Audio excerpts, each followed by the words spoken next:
Muito bem, meus amigos, iniciando mais um PPT Não Compila. Hoje com a mesa recheada aqui, com uma galera foda demais, né, velho? Quase um X-tudo, né? Recheada de catupiry, né, velho? É um X-tudo praticamente hoje, a sala. Hoje o clima tá recheado. E a gente vai falar de um assunto super técnico. Hoje é daqueles episódios, você que acompanha a gente aí no feed, sabe que a gente tem alguns episódios mais técnicos, alguns episódios mais de transformação digital, alguns episódios que a gente fala mais de negócio, e hoje nós vamos aprofundar aqui numa pauta super técnica falando de APIs ou APIs, como dizem por aí. Estamos no Brasil, vamos usar API, né? API, né? Porque só daqui a alguns shows vai ser API. Aí vira API porque aí o inglês vai mais solto, né? É isso aí. E para falar sobre esse assunto aqui comigo sobre APIs, eu tenho aqui Edgar Silva, Obrigado. O terror do tacacá. Porra, bom demais. Bom, né? Já tomou? Já é bom. Um demais. jambu? Bicho, é bom. E eu tenho que voltar porque meu estoque de cachaça de jambu acabou em BH. Então, bom vir aqui que eu já renovo. Mas você traz daqui pra lá? E não, porque tem um restaurante de paraense aqui que eu recomendo. É do Pará, fica ali na... Esqueci o nome do bairro agora. Saúde, bem bom lá. Aí tem umas cachaçinhas, tem uma cachaça nova chamada... Jambuci, cara. Jambuci. É a mistura de jambu com... Cambuci. Não, com bacuri. Não, é com bacuri. E é engraçado, porque quando eu cheguei em São Paulo, eu falei assim, pô, cara, tô saudade de um suco de bacuri. Eu, cara, suco de peixe. Aí eu falei, não, pô, bacuri é uma fruta. Você precisa trazer um dia aqui pra gente experimentar. Não, vou trazer. O Edgar, ele é Business Development, é um cargo chique na Fortune Crunch. Isso aí, da Fortune Crunch. Fortune Crunch. A gente vai falar um pouquinho também até durante... cabe na pauta. Show. Aí eu vou trazer, na verdade, até essa indústria, né? Que é meio que permear, que tá ali meio que satélite a toda a questão de API ou APIs, como você quiser. Show de bola. Do nosso lado esquerdo aqui, nosso jovem Padawan, Arthur Suave. Bom. Tudo bem, Arthurzinho? Beleza? Satisfação te encontrar aqui de novo. Um cara que é suave, ele é muito tranquilo de trabalhar com, né? Super, tranquilo. Não tem estresse nenhum, né? Suave na nave. Dá um oi aí pra galera, Arthurzinho. E aí, beleza? Valeu pelo convite novamente. Show de bola, obrigado. E aqui na ponta esquerda da mesa, o nosso nobre viking. Caraca, velho. Depois do Big Mac, né, Valdir? Depois de um conjunto, né? Uma sequência de Big Mac. O Upper Triple. O nosso viking Valdir Scarim. Pô, galera, muito bom estar de novo aqui, viu? Fenomenal, né? Eu trabalho na VMPairs, sou arquiteto lá de soluções, trabalho aqui com esse monstro, o Arthur. Conheço o Edgar de longa data, né? O Wellington, então, nem vou comentar, cara. Muito obrigado pelo convite, mais um convite. Obrigado. Eu que agradeço a presença de todos aqui. Muito bem, mesa recheada, aqui, muito conteúdo para compartilhar. Chopp também, aqui, chegando, ó. Eu achei que o cara tava brindando e tava trocando. Vou matar esse aqui. Vocês viram que o podcast agora tá evoluindo, né? Agora começou a colocar a jarra d'água aqui. Não. Eu vou mandar tirar a jarra d'água, tá errado. Por favor, deixa aí, porque no último... Eu não entendi, me deram 2 copos aqui, cara. Eu fiquei até meio... É um de água, é um para água e outro para... Porque a gente precisa se manter hidratado. Pode tomar cerveja, mas a gente tem que se manter recomendação hidratado. Da Anvisa, se beber, não dirija, e se beber, tome água. Parou, você que está assistindo esse podcast agora, você já deu like, já se inscreveu no canal, já está seguindo aí nas plataformas? Deixa eu te mostrar um negócio legal. Acabou de chegar a camiseta do podcast. Ó, bonitona, tô vestindo aqui. Podcast, tecnologia, cerveja, código-fonte, rock and roll e nada de PowerPoint. Essa camiseta ela não vai ser vendida, a gente vai começar a sortear para os nossos ouvintes que se inscreverem, fizerem comentários, divulgarem e compartilharem o nosso conteúdo. Então, aproveita que você tá aí, já se inscreve, compartilha e vamos começar a sortear essas camisetas. Valeu, obrigado! Muito bem, para a pauta, uma coisa que eu queria abrir a discussão aqui com vocês. Primeiro que eu queria normalizar com todos vocês aqui a visão do que é API. Parece simples, parece um conceito que todo mundo conhece, mas não é tão simples assim. A gente chama de API coisas diferentes às vezes, né? E aí eu quero a visão de vocês e para a gente chegar num contexto aqui, num baseline do que é uma API de fato, né? Lembrando aqui para o nosso ouvinte, dizendo que o API, na verdade, ele é um conceito de integração entre dois sistemas, correto? Acho que todo mundo concorda com isso. Que ele pode ter alguns meios diferentes. Pode ser o HTTP, a gente pode falar via REST, pode ser o gRPC. Enfim, o meio não importa, correto? E a gente tem comumente uma confusão no mundo de tecnologia entre serviço e API. A gente vê gente chamando serviço de API e chamando API de serviço, né? Quando a gente fala de API, a gente está falando de um conceito um pouco mais amplo. O que você pode explicar para o nosso ouvinte, Edgar, sobre isso, cara? Interessante que ontem eu estava explicando para uma pessoa não técnica, né? Então, assim, como eu sei que já tem um monte de definição bacana aqui, uma definição suave, uma definição viking, né? Então, fazendo uma definição assim, porque eu estava pensando, cara, mas eu não consigo entender esse negócio de API, cara, o que é isso aí? Cara, eu vou explicar da forma mais simples possível. A API é como se fosse um garçom, certo? Então, se a gente for usar um ambiente assim, até estamos pedindo aqui, qual é o nome do bar aqui? Tchê Café. Tchê Café, fantástico esse bar. Então, pessoal de Para São quem Paulo, não sabe, o estúdio da Voz e Conteúdo é dentro do Tchê Café, que é um pub maravilhoso que traz essas cervejas aqui pra gente. Então, essa cerveja aqui é nosso payload, certo? E daqui a pouco a gente pode fazer uma requisição. E essa requisição a gente não vai fazer, né? A gente não vai aqui parar o nosso podcast para ir lá buscar. Então, a gente precisa de alguém que faça essa comunicação para a gente. No caso, a gente vai chamar um garçom, que vai até lá, a gente vai escolher qual cerveja a gente quer, através aqui do nosso catálogo, que nosso, né, menu, é cardápio, né? Ele vai até lá. O cardápio é o Swagger, é isso? O Swagger, né? Que seria ali o catálogo que a gente tem, tudo bonitinho, e ele vai escolher, com base no que a gente escolheu, ele vai trazer exatamente o que a gente quer, a cerveja que eu quero, ou seja, qual que é essa aqui que você pediu? Eu tô aqui perdido, né? Eu tava pensando nesse Ele tá viajando, desenho. Nesse desenho todo de API, e eu tava pensando qual a próxima cerveja que eu ia pedir pela sua request. Eu tava pensando no próximo payload que você ia fazer o request no Swagger, é isso? Mas só pra gente, né, não devagar muito assim. Então, cara, a forma mais simples de explicar é o seguinte. Então, ali no bar, a gente tem o nosso, né, o servidor, tem vários backends ali que vão se comunicar, que são os bicos ali da cerveja. Mas a gente precisa de alguém que faça esse trabalho de busca pra gente. E que abstraia, por exemplo. De repente ali o garçom ele é do Paquistão, nem fala português. Mas o garçom ele vai dar um jeito de se comunicar e trazer isso pra gente. Então a API tem esse papel de... E aí acho que o nosso Vic aqui gosta muito do Chris Richardson, né? Então a gente tem um pattern de microserviços que é o API Gateway, né? Então, ou seja...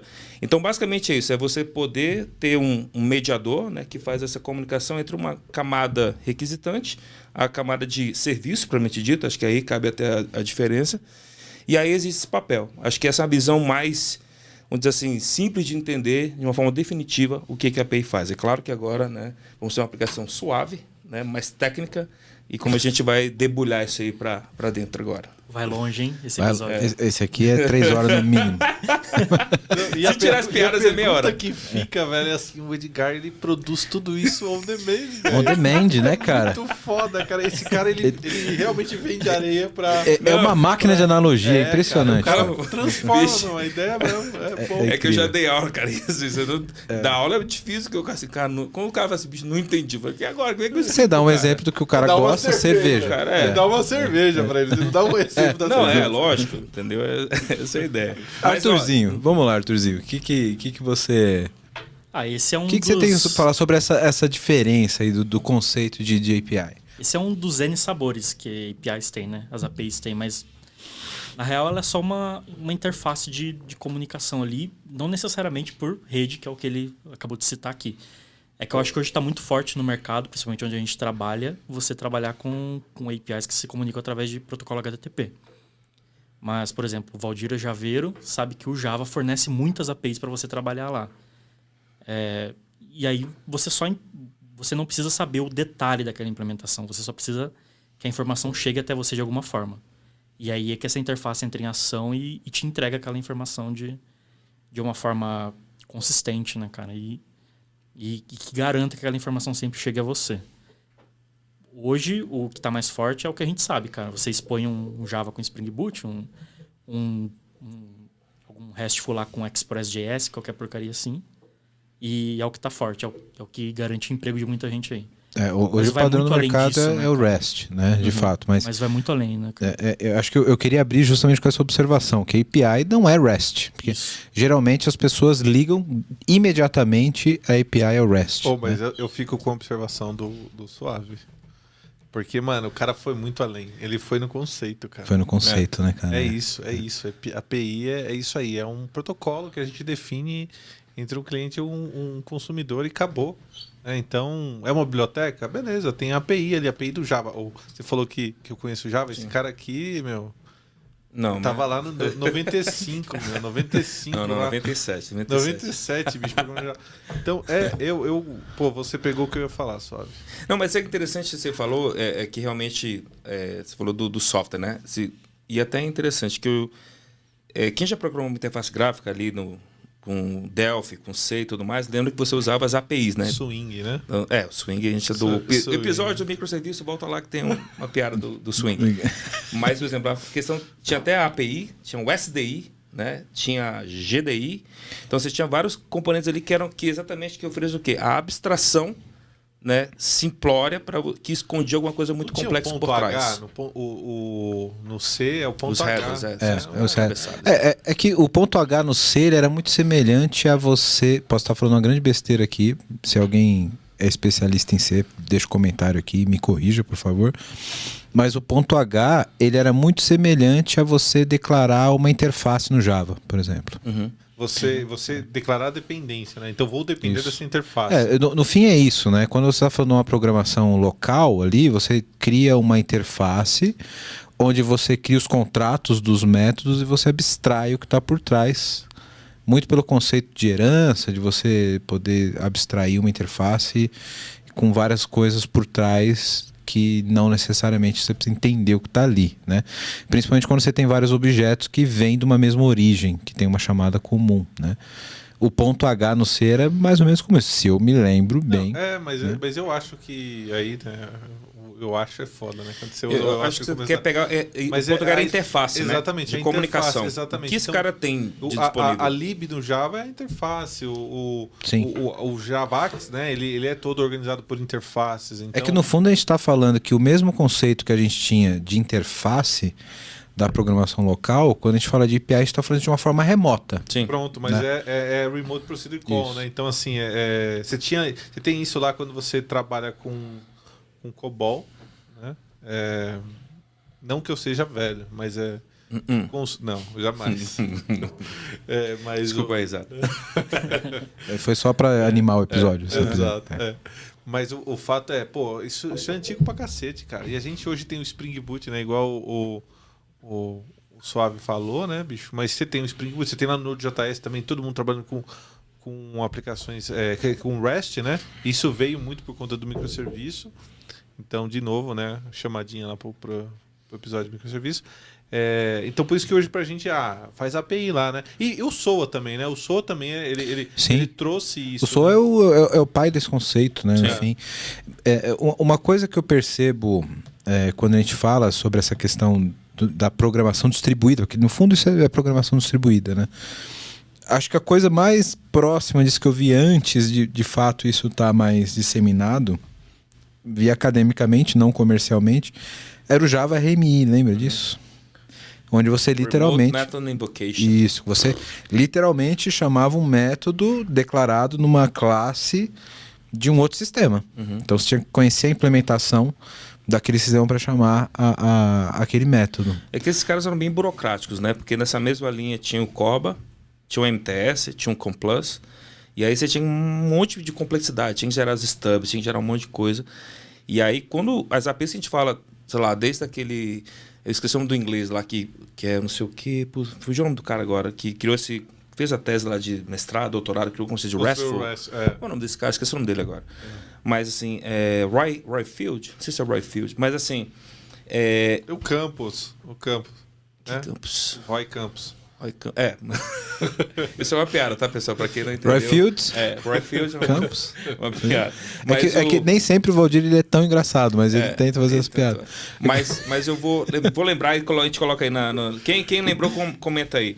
Mas esses caras, realmente, eles eram já APIs, era uma forma de você entregar, tipo assim, olha, eu vou esconder aqui a complexidade debaixo do capô, tá aqui o meu contrato. Só que, cara, você tinha que gerar os stubs do seu lado, você tinha que fazer um monte de coisa que não era tão trivial.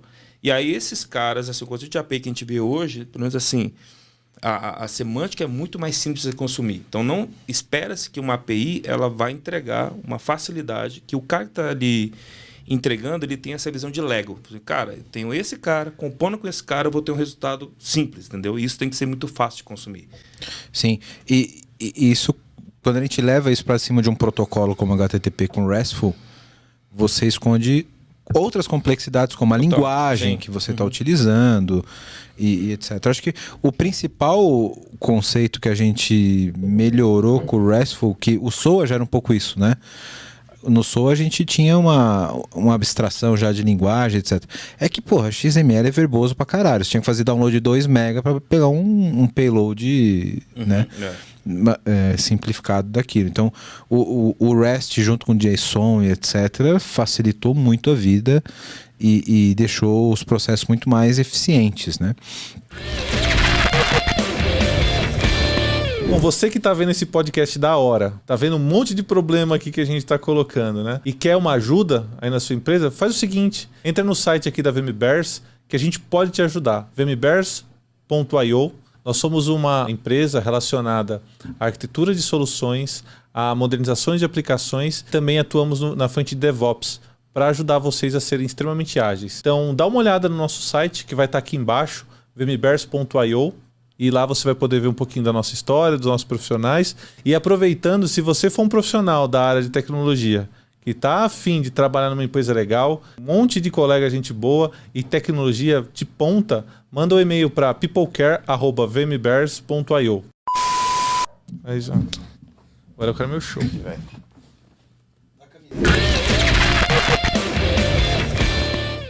Mas um ponto que eu queria trazer aqui, que você pôs já no começo, Edgar, que é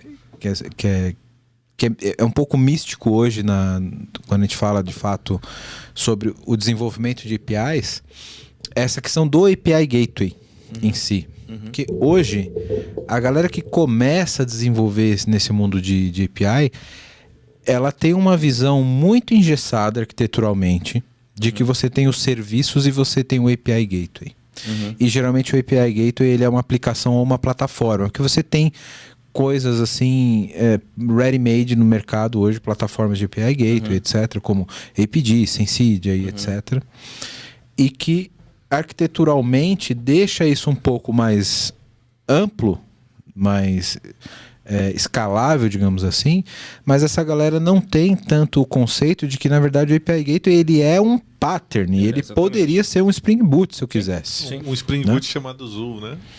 Exato. E aí a gente volta lá no Netflix, Eureka, né? Eureka e etc. Hetrix. Mas aí, ó, você falou que o API Gateway ele poderia ser uma aplicação que a gente constrói, né? Quando você falou isso, engraçado, né? Puf, pareceu uma lampadinha aqui na minha cabeça, né? Não é o API Gateway, aí o Edgar, né, e o Suave são os caras mais gabaritados aqui para estar falando sobre isso. Não é só uma implementação de um facade? Boa pergunta. E isso tá aqui, ó, para não dizer que não vou mostrar a pauta, mas tá aqui. Não é. Além Ele de ser... esconde, viu, pessoal? Vocês acham que te sai de nada ensaiado. Senão isso não fixa. Aqui eu deixo aqui. Quando a gente fala no API Gateway, hoje nós temos aplicações e plataformas que são API Gateways que fazem isso. Algumas delas trazem até uma abstração da complexidade por trás de padrões de integração, como um Camel, por exemplo. Então hoje você tem API Gateways que fazem o que o Camel faz, composição, por exemplo. Né? E qual seria a diferença, conceitualmente falando, disso, de um facade e de um BFF também, por exemplo? que é um cara que está na frente. Tudo bem, entre o Facade e o BFF, você tem a diferença de ter um processamento para uma camada mais gráfica. Mas ele utiliza basicamente o mesmo conceito do Facade, né? Então, tirando essa questão de rota que você tem que trabalhar com o API Gateway, por que eu deveria ter uma plataforma de API Gateway ou um serviço como Eureka e etc? Bom, vamos lá. Tentar ser bem objetivo. Como você falou, o API Gateway é um partner. Então, assim, como um partner, ele está lá para você se referenciar, né? Eu até costumava falar assim, que um partner é como se fosse um mandamento. Não é que você tem que fazer, é para você ver, acompanhar, pô, não estou fazendo do jeito que está aqui, então eu deveria estar fazendo mais próximo disso aqui. E aí, se a gente for olhar, por exemplo, a implementação do API Gateway hoje dentro de uma organização, quando você traz um produto, na verdade, assim, o que resolve, né, um API Gateway? Acho que então, a gente tem que dar um passo atrás. Lá no passado, quando não existia um API Gateway, o que acontecia? Né? O Suave desenvolvia um serviço em Python, criava a questão de log dele em Python, autenticação com Python, o Valdir criava o dele com Spring Boot e fazia lá todo o negócio de autenticação e tudo mais, e eu fazia o meu, deixa eu pegar uma linguagem... VB. Node.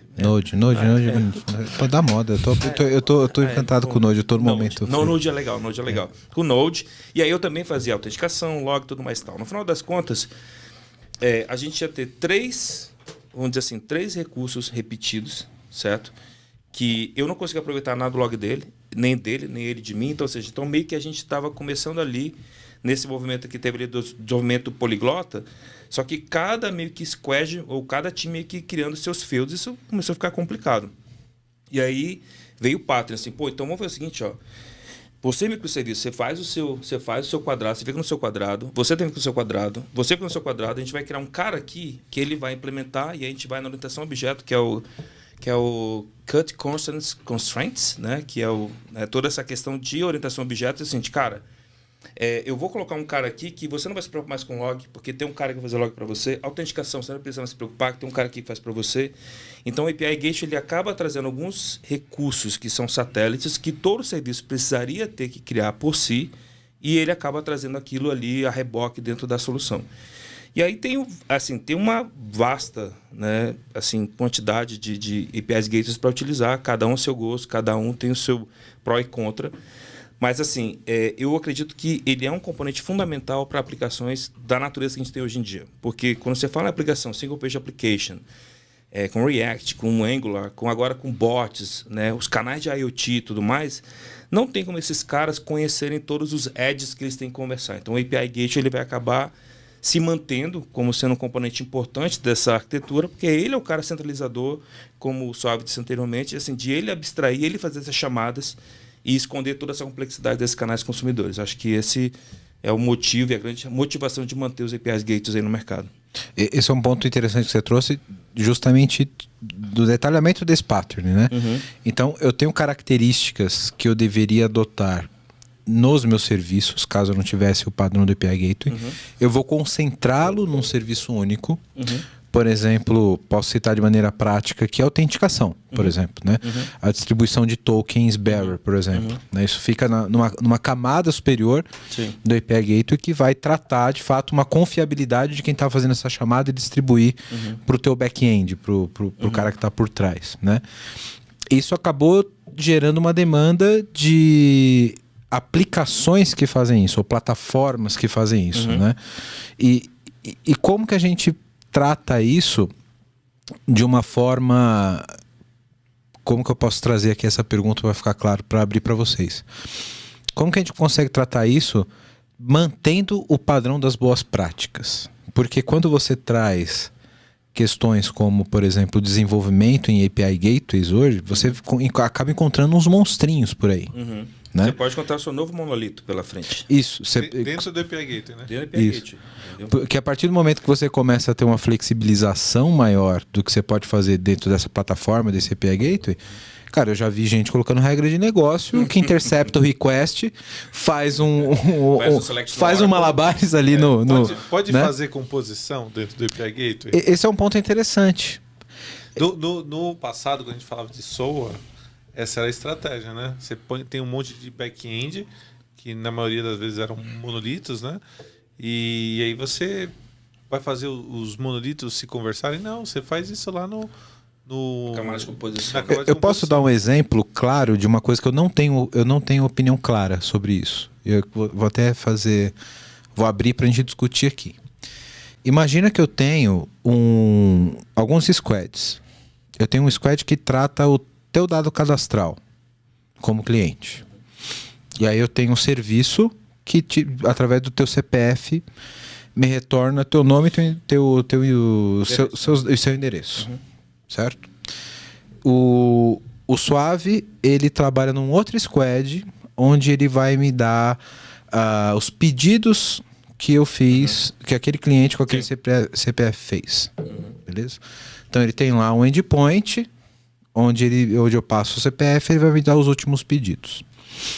E o Valdir trabalha num outro squad, onde eu vou ter, sei lá, o faturamento. Se foi pago ou se não foi pago. É uma boa prática, por exemplo, você tem um serviço, ele tem outro serviço, ele tem outro serviço. Eles são complementares e eles têm a mesma chave, por exemplo, que é o CPF do cliente. É uma boa prática se eu tenho uma demanda de negócio, onde eu vou ter uma API, que eu preciso trazer através desse serviço o teu nome e teu endereço, os teus pedidos e os teus faturamentos, eu implementar dentro do API Gateway uma composição onde eu chamo o teu serviço, pego um retorno, chamo o serviço dele, pego o retorno, chamo o serviço dele e faço componho um payload único e devolvo para o cliente, sabe? Porque isso, teoricamente, isso estimula, e aí estou falando teoricamente porque para a gente discutir, isso estimula o desacoplamento, porque eu estou trabalhando 3 serviços totalmente desacoplados, e eu estimulo também o reuso. Sim. Você tem o teu serviço, ele tem ele e beleza, eu estou agregando esses 3, fazendo uma composição para fazer uma entrega maior. Qual a opinião de vocês? Eu vou deixar primeiro o Suave and the Nave responder. Suave and the Nave. Suave and the Nave. Cara, no Gateway não faz o menor sentido você fazer uma composição dessa. Eu acho que a gente tem que voltar na base primeiro, né? Você falou do Facade, o Facade é um design pattern utilizado no desenvolvimento. Mas a base dele, cara, é um dos princípios do Solid ali, entendeu? Pô, você tem as suas aplicações que tem a responsabilidade única ali, que a dele é entregar CPF, a minha entregar telefone e a dele entregar o valor, sei lá, qualquer coisa assim. Aí você tem o gateway ali no meio, que é uma interface, cara, ela só vai te ajudar. Para ela não interessa o que está acontecendo ali atrás e para ela não interessa para quem ela está entregando necessariamente. Quem tem que cuidar disso é quem está chamando, sabe? Você vai colocar numa aplicação que é abstrata, que ela tem uma responsabilidade muito bem definida, que é só de fazer o transporte daquela informação, uma responsabilidade que não é dela, cara. Isso pode trazer problemas. Lock-in tecnológico, lock-in de produto, normalmente. Antes de passar pro Valdir para ele, eu vou botar mais um... Eu tô me estranhando. Mais um dedo na ferida. Mais um dedo aqui que eu tô fazendo o papel do advogado do diabo. Se a gente estiver trabalhando com o API Gateway somente para rota e transporte de informação, qual a diferença dele de um Camel, por exemplo? Poderia usar um Camel só para isso. Eu acho que depende. Não sei responder. Vai lá, Viking, por favor. Eu acho que depende. Não sei responder, não gostei. Eu acho que depende, é muito tipo, não sei. Aí me fudeu, não sei. Outro dia eu tava... Prepare-se para os debates governamentais. Lá, né, conversando com uns amigos meus. Inclusive, o Fernando Tavares, né, ele participou aqui do podcast também.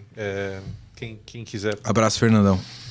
Papel do Tech Lead, procura aqui no feed. Fernandão participou de um puto episódio conosco. Boa. A gente tava conversando lá, né? E aí ele falou, resposta padrão do arquiteto, né? Depende. Mas assim, e a empatia com quem tá ouvindo esse depende, né? O cara fica pensando, filha da mãe, né, bicho? Tá me enrolando. Depende do quê, cara? Então, essa é a minha resposta, né? Depende do quê, né? Quais são os pontos chaves que te ajudam a decidir, né? Eu acho. E aí, né? É que no fundo, só para defender aqui, que o depende é que não tem resposta 100% certa. Nunca. Não tem. Mas tá próximo, contexto, né? Vai depender do contexto, vai depender de um monte de coisa. O que, assim, a tua pergunta antes de tentar aí, eu sabia que ia se perguntar, eu vou responder lá depois disso aqui, tá? Porque eu sabia o que você ia perguntar, já só pelo caminhada das coisas. Mas assim, eu vou até não discordar do Suave and the Navy, mas assim... Mas pode discordar, porque aqui a gente não é nada combinado, aqui é debate, Não, mas tá? o que acontece? Tua pergunta é muito boa. E ela tem uma ótica, como eu falei assim, depende no contexto, né? Então, assim, o contexto é quem fala tudo. Então, se eu estou usando um API Gateway, vamos pegar um API Gateway que é só proxy, né? Que é até uma divisão que a gente vai ver daqui a pouco. Existem APIs Gateways e APIs Managers. Então, são dois monstros diferentes. Então, vamos pegar um API Gateway. O Amazon AWS API Gateway, ele é um proxy. Então, assim, o que ele se pretende ser é um cara que pega a rota. Ah, você quer isso aqui? Ele vai ser o garçom. Ah, você quer isso aqui? Tá bom. Pega aqui, tá aqui. Você tem um token do Cognito? Tem. Me dá aí que eu vou ver. Ah, tá ok? Tá. Então, toma aqui a requisição. Acabou. Porém, existem outros gateways que eles têm a capacidade de composição. Então, se você tiver uma arquitetura de microserviço, e aí a gente depende muito da arquitetura de microserviço, onde você tem uma camada de core microservices, e você tem um business microservices, então você vai ter duas camadas de microserviços na sua organização. O core microservice eu comparo como se fosse uma... Você não tem, se você mesmo que você abre uma HP, uma calculadora HP, você não tem uma fórmula de derivada, uma fórmula de segundo grau ali, você não tem um botão, resolve a equação de segundo grau. Você tem os operadores para te levar a resolver um cálculo ali com ele. Então, ou seja, cada operação ali é um microserviço, é um core microservice. O que vai definir a fórmula é como você compõe, como você usa aqueles caras ali.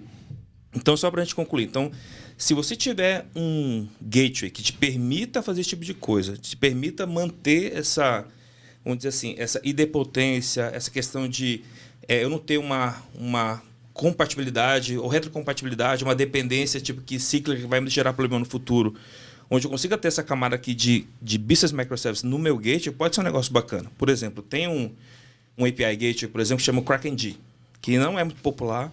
Ele é desenvolvido pelo pessoal lá de Barcelona, lá na Espanha, que ele tem a capacidade de fazer o que você perguntou antes, que é o BFF. Então, ele tem o que ele tenta resolver? Talvez você vai... Não sei se aqui tem na tua pauta, deve chegar o GraphQL, né? Daqui a pouco. Que é só surpresa aqui no pauta. Sim. Mas o que o GraphQL ele tenta resolver, né? Ele tenta, com uma única request, trazer tudo ali que você precisa. Então, uma ótima implementação de BFF, que é o Back-end for Front-end. Então, você tem, por exemplo, uma aplicação React, é um porre, você tem que fazer lá 1000 promises para você tratar 3 endpoints, para você poder saber, um responder primeiro que o outro, tudo mais e tal. Então, você manda um request, só trouxe tudo mais. Então, o BFF resolve esse problema. Então, o Kraken, ele é, por exemplo, um gateway que ele tem essa funcionalidade. Assim, eu quero chamar 3 serviços e um deles é XML. Eu posso dizer assim, olha, tudo que voltar para mim é JSON. Ele faz esse papel para a gente. Só que eu caio na camada do lock-in. Se eu quiser sair do Kraken e ir para o Kong, o Kong eu vou ter que fazer alguma coisa em Lua, alguma coisa do tipo que me dê essa funcionalidade que talvez eu não tenha isso nativo. Aí é uma coisa que você não tem que confundir, porque você vai ter que lidar com isso, porque você vai ter que fazer algum tipo de desenvolvimento. Sim. Né? Por isso que é o depende. Exato. Tudo tem um preço, né, e tudo tem um benefício. Mas eu já vi clientes falando assim, cara, eu vou ficar alocado com essa nuvem, com essa solução, porque eu quero entregar o negócio rápido. Depois... eu penso que eu vou fazer o melhor. É que você deu um caso muito específico, né? Por exemplo, o cara pega um payload XML, ele trata ele, pode fazer uma filtragem, por exemplo, um BFF, né? Porque uma das grandes vantagens do BFF é a eficiência de rede, por exemplo, para mobile. Você tem um serviço que te retorna todos os teus dados. Eu preciso todo o teu nome. E que é uma coisa que o GraphQL tenta resolver. Né? Para que eu vou retornar um serviço com 100K de payload dentro de uma rede mobile, se eu posso retornar tipo 5K com o teu nome só, por exemplo. Né? Então o BFF ele faria isso. Aqui aí você dá um ponto muito específico, mas eu vejo uma aplicação prática sem tanto processamento de, por exemplo, deixa eu melhorar o exemplo que eu dei antes. Eu consulto o teu... uma compra. Você é um cara que faz um squad de uma compra. Você me dá só um detalhe daquela compra, com base no CPF do cliente. O Arthur, ele me dá um serviço que com a chave do produto, me dá o status do produto. Só que essa chave depende da chamada que eu vou fazer para você com o CPF. Então eu pego o seu CPF, vejo qual é a tua compra, vai me retornar um payload que tem a chave que eu vou mandar para o serviço dele. Se eu tenho serviço encadeado daí. Eu tenho um serviço encadeado. E aí eu posso ter uma composição baseada nisso, claro. Tem toda uma complexidade de tratamento de erro, porque pode dar um monte de merda nesse processo, né? Mas, eventualmente, eu posso reaproveitar alguns serviços aqui no meio do caminho que, tipo, pô, eu chamo aqui, eu pego a chave daqui, chamo lá, componho um payload único e devolvo para um mobile, por exemplo. E aí, pegando o gancho do Camel que você falou, o Camel é um framework de integração super popular, já tem anos e anos de mercado. Ele poderia fazer esse papel e expor essa complexidade como um novo endpoint, como uma nova rota que poderia estar exposta no API Gateway. Então, é um modelo de implementação totalmente válido também. Sim, que tiraria o lock-in, por exemplo, do gateway. Sim, Né? total. Que vem Eu não sei se eu tô com uma visão muito de desenvolvedor, mas eu vejo muito... Mas você tá aqui para ter a visão do desenvolvedor. Ah, mesmo. beleza. Porque eu vejo tudo isso ferindo o princípio de segregação de responsabilidade, cara. Ferindo, né, do outro ponto de vista, né? Não de separar demais, mas de tirar de um lugar, né, que é dono daquele negócio, levando para um lugar que não é regido pelo negócio. Então eu estava aqui refletindo sobre o que você está falando também, né, o Arthur. Arthur, para quem não sabe, é o Suave, tá? Suave and the nave. O ponto é o seguinte, né? Poxa, você tem ali um domínio, né? Um domínio de aplicações que representam um contexto de negócio. Se eu levo isso para o meu API Gateway, se eu levo uma regra de negócio do meu domínio para o API Gateway, será que eu não estou tirando ali a segregação de responsabilidade, né? Eu tô dando para alguém a responsabilidade que é da minha cadeia de valor. Isso deveria estar implementado ali dentro, né? Mas qual é a responsabilidade? Então, aí a gente está falando de nomenclatura falante, cara. Porque API Gateway, API a gente sabe que é uma interface programável de aplicação. E o Gateway é basicamente um porteiro, cara. A função dele ali é controlar quem está entrando e quem está saindo e deixar isso acontecer ou não. Por que eu vou colocar na mão do porteiro a responsabilidade de ficar interfonando entre diversas áreas ali dentro do condomínio? Essa é a polêmica que eu queria. É essa a polêmica. Tá ligado? Você vai sobrecarregar ele com uma coisa que não é de responsabilidade dele e vai dar tudo errado, cara. É isso aí. E tanto, ó, vou colocar um ponto, né? Lá no Honestidade, honesta. Chris Richard. Se você olhar lá, né, no Microsoft.io, o pattern BFF ele é análogo ao API Gateway. Você escolhe cada um para um contexto, né? Então é uma reflexão de fato aqui, né? E aí a gente pode responder depende, né? Então, mas veja, imagina que eu tenho esse conceito que eu falei para vocês, a gente ter muito bem delimitado a responsabilidade de negócio, como os exemplos que eu dei aqui. Eu tenho um API Gateway que ele é somente um proxy. Então, você pega o Zoo, por exemplo. O Zoo, cara, é burro.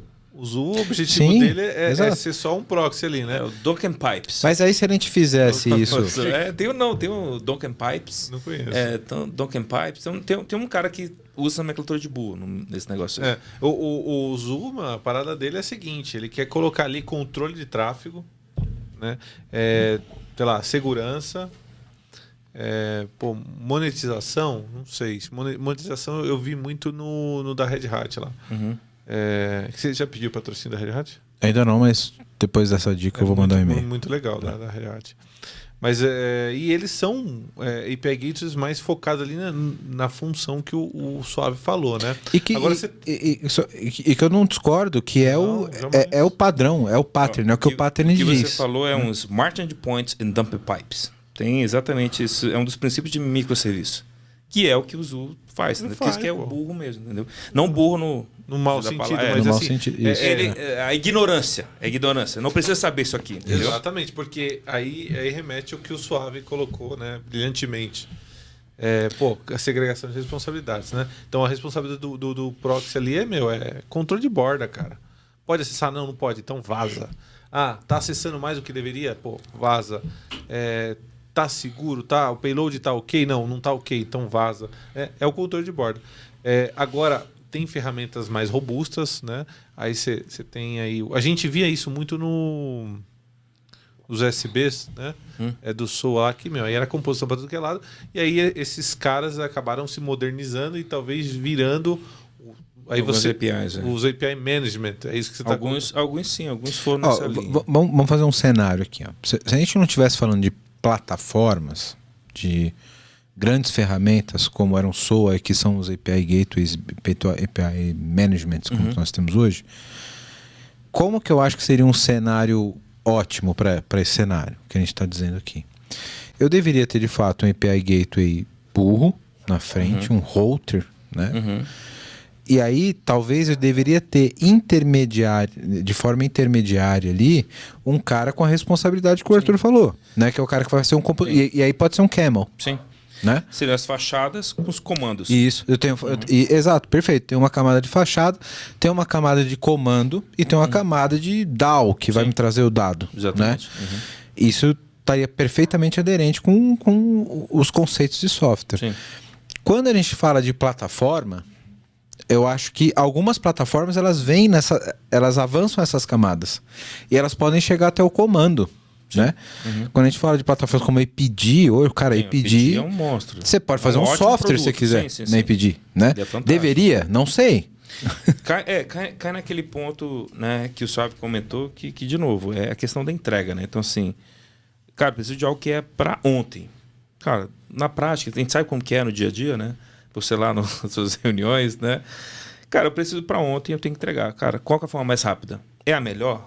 Não necessariamente, mas aqui é o que tem para hoje. Registra um débito técnico. Registra um débito técnico e é uma... Como é que Conheço chama? essa história. A famosa ADR, né? ADR, uma Architectural Decision Record. E, cara, pau na máquina, vamos que vamos. Mas, assim, é claro. E aí, por isso que muitas escolhas dos produtos de API Manager e tudo mais e tal, eu já trabalhei em... pelo menos... Três que tinham produtos de API Manager, assim, é engraçado ver como eles foram evoluindo, né? No início, o API Manager ele era para ser um cara totalmente antagônico do Service Bus. Depois eles viram que, pô, isso aqui seria legal ter um pouco de Service Bus aqui dentro. E agora, cara, os negócios meio que se misturam totalmente. Aí entra naquilo que ele falou, assim. Então, você acaba tendo alguns APIs produtos bem como API Manager, como API Gate, mas na verdade é um iPaaS com integração no meio e tudo mais e tal, que te entrega...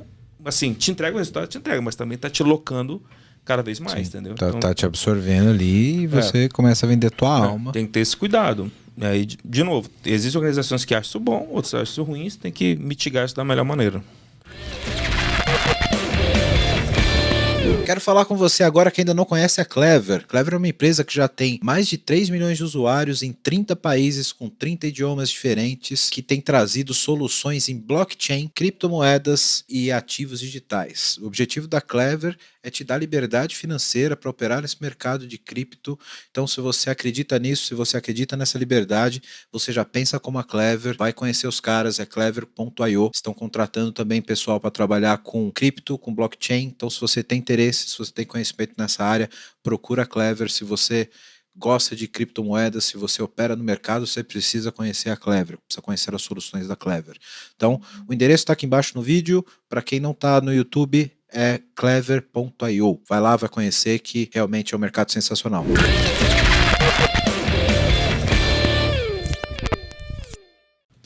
Muito bem. Polêmicas à parte, o papo foi muito bom aqui. Essa parte foi Agora é a hora que sai uma piada pra dar aquela quebrada. Pra dar uma quebrada, né? Pra dar uma... Pô, isso aí vai fazer bom pessoal as piadas vocês que vieram, pra gente poder ter esse Ele intervalo. anota a pauta e eu anoto as piadas. Não, a minha filha tem 7 anos, ela fica inventando as piadas lá, cara. Assim, papai, o que fulano falou pro fulano? E eu vou pedir pra inventar alguma dela. Não, mas sabe o que é muito... técnico. Se a gente aqui num podcast discutindo esse assunto já gera um tipo de polêmica desse... Imagina numa empresa. Imagina numa empresa, cara. O cara quer botar uma... Justa causa de demissão. É chute na cara e é brigas, Não, o que dá justa causa de demissão em empresa é documentar as coisas, cara. O que é isso? Documentar o quê? Documentação. E é um ponto interessante também, que tem a ver com a API também, né? Porque é muito interessante. Quando eu trabalhava na Red Hat ainda, tem bom tempo. E teve uma grande seguradora, que eu não vou falar o nome porque não patrocina, mas assim, foi a primeira vez que a gente fez um catálogo de serviço. E olha que coisa interessante, lá, isso foi 2008 ou 2009, a gente fez uma gamificação para que quanto mais reutilizasse aqueles serviços lá do catálogo, a equipe meio que ela ganhava meio que um bônus. Era um MBO que eles tinham lá interno deles lá. Isso foi interessante porque mostrou para a empresa que eles conseguiriam ter eles poderiam pagar aquele bônus porque eles estavam tendo economia no final do dia. Só que a gente, sei lá, transportando para mais de 10 anos no futuro, cara, a gente não vê isso nas organizações. E por quê? Porque tem APIs muito boas nas organizações que simplesmente ninguém conhece. E por que não conhece? Porque não tem, por exemplo, sei lá, onde você trabalha, tem um portal único, onde, por exemplo, eu quero, será que tem uma API aqui que faça comunicação com Prometheus, por exemplo, com Jaeger? Uma só não, tem 39. Esse é o ponto. Tem 39, tá? Mas qual delas é a melhor? Então, qual delas tem o melhor rating? Qual delas, tem melhor performance? O cara tem que saber disso, entendeu? A reutilização é chave pra isso aí. Você ferra minha pauta, né? Porque eu ia dizer... Se você tem 39, já tá errado, certo? Você não tá promovendo reuso, então exatamente. A organização não tá adequada. E o que é interessante é o seguinte, cara, eu já trabalhei mais com um projeto na Caixa, em Brasília. Trabalhar assim... com um cara que olhava o projeto com um olhar de finanças mesmo, assim, de reutilização, tudo mais tal, de equipe, tudo mais tal. Cara, isso é prejuízo no final do dia.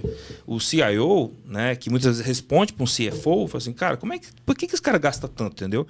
Porque, por causa disso aí, ele está desenvolvendo, assim, essas horas que ele está usando, tá atendendo os projetos, ele dá, mas ele está gastando horas que não deveria ter gastado, que ele já gastou. Exato. E aí eu queria trazer justamente esse ponto para vocês. A importância de uma coisa que a gente... Quem é da área muito técnica até dá uma torcida do nariz, que é arquitetura corporativa. Uhum. Quando você pega uma empresa, beleza, vamos pegar a Caixa. Vamos olhar para a Caixa, como que funciona a Caixa? De cima para baixo, do negócio tipo banco. Banco tem essas unidades de negócio, que tem essas cadeias de valor, que tem esses processos. Uhum. Tô falando isso para puxar o assunto de governança com vocês. Quando eu tenho isso, eu deveria ter uma governança global que olhasse para o que eu tenho de APIs para não ter esse tipo de sobreposição. Por exemplo, eu sei que eu tenho...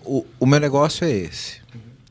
O meu negócio ele tem esses serviços, ele tem esses negócios, tem essas operações. Eu deveria ter já, previamente, um mapeamento de quais deveriam ser minhas APIs e minhas chamadas e meus métodos, refletindo o negócio, ou isso está muito mais atrelado à tecnologia? Por que eu estou falando isso? Porque quando a gente estuda a disciplina de arquitetura corporativa, é muito dito de que a modelagem de integração das APIs tem que refletir a operação de negócio. A gente falou no começo que onde essa parada nasceu é de chamada remota de tecnologia.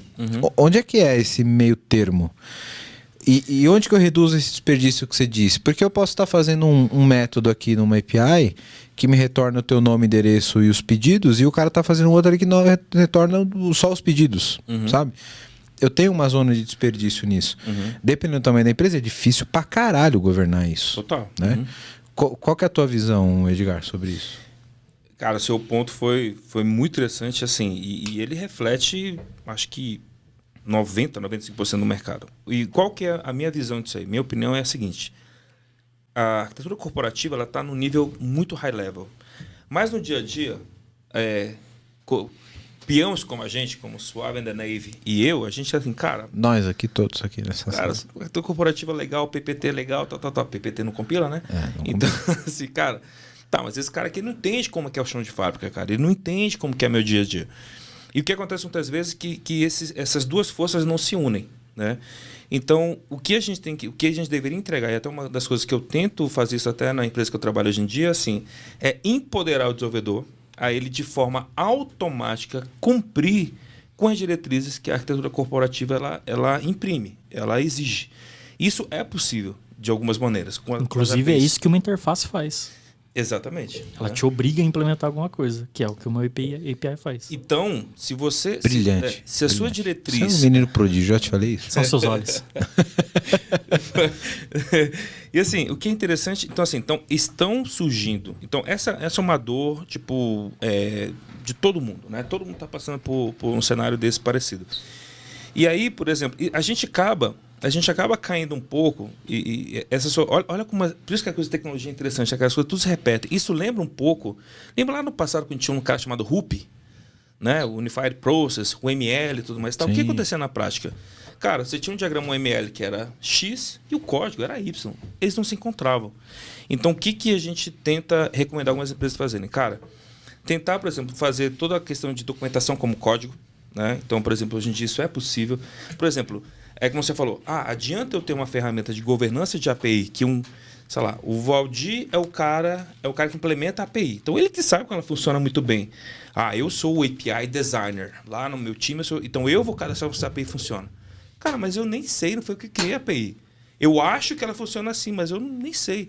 Não era muito melhor ele que está desenvolvendo a API me dar alguns comentários, alguns markdowns, para que com base nesse markdowns, no processo de build, extraia esse markdown e gere para mim um site adequado em tempo real com o que a API faz, isso seria o estado da arte. A gente sabe que na prática não é assim, porque aí tem produtos que falam assim, tem aqui a minha ferramenta gera um portal, um developer portal. Que imagina que vai ter uma pessoa que vai ficar ali cadastrando documentação. Cara, não é isso. Porque o código ele é vivo.